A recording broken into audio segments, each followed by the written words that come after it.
আসসালামু আলাইকুম। আজকে গুড়, চিনি ছাড়া ডেজার্ট রেসিপি শেয়ার করব আপনাদের সঙ্গে। কি শুনতে অবাক লাগছে? না, আসলেই গুড়, চিনি ছাড়া মজাদার ডেজার্ট খুব সহজেই তৈরি করা যায়। তো এখানে আমি ১ লিটার লিকুইড দুধ নিয়েছি। এটা ২ টা বলক আসার পর এখন এখানে দিয়ে দিব আমি সাবুদানা।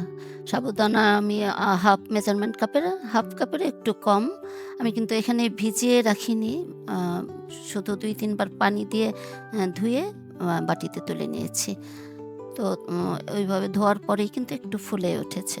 তো দুধের মধ্যে দিয়ে দিলাম। খুব অল্প আঁচে এটা রান্না করে নিতে হবে।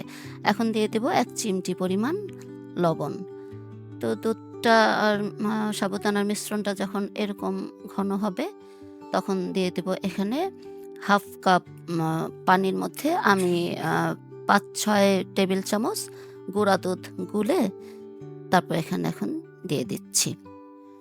কেউ যদি চান যে একদমই মিষ্টি ছাড়া আবার ডেজার্ট হয় নাকি? তাহলে আ এখানে কনডেন্স মিল্ক দিতে পারেন। তবে আমি বলব এই একদম মিষ্টি ছাড়াই এভাবে একটু বানিয়ে খেয়ে দেখেন। খেতে কিন্তু অনেক ভালো লাগে।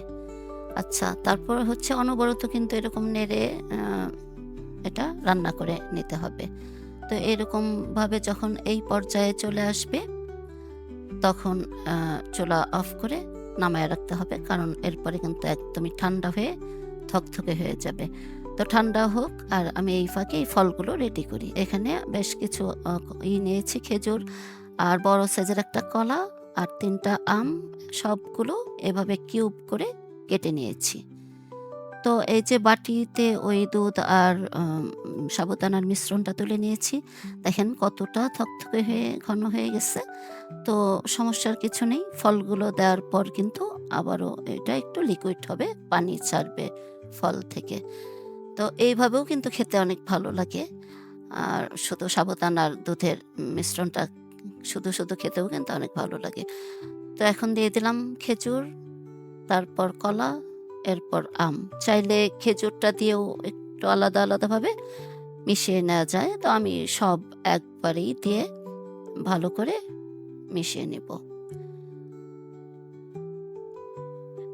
এই ডেজার্টটা কিন্তু মানে খেতে অনেক ভালো হয়। মিষ্টি কিছুই কিন্তু আমি দেইনি। শুধু ফল দিয়েই এটা মিষ্টি হবে। আর ফলগুলো কিন্তু এই মিষ্টি দেখেই নিতে হবে। খেজুর তো মিষ্টি, আমগুলোও মিষ্টি দেখে নিতে হবে। কলাটাও যেন মিষ্টি হয়। এভাবেই উম ফল দিয়েই শুধু এই ডেজার্টটা তৈরি হবে।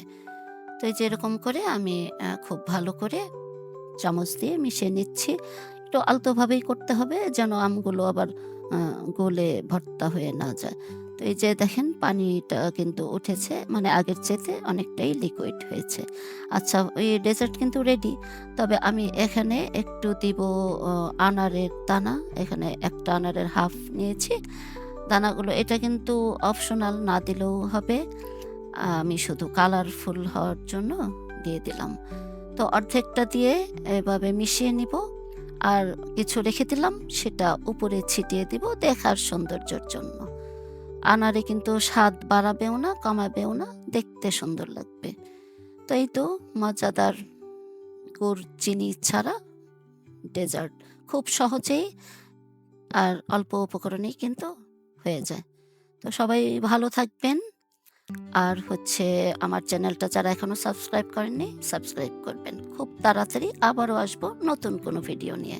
আল্লাহ হাফেজ।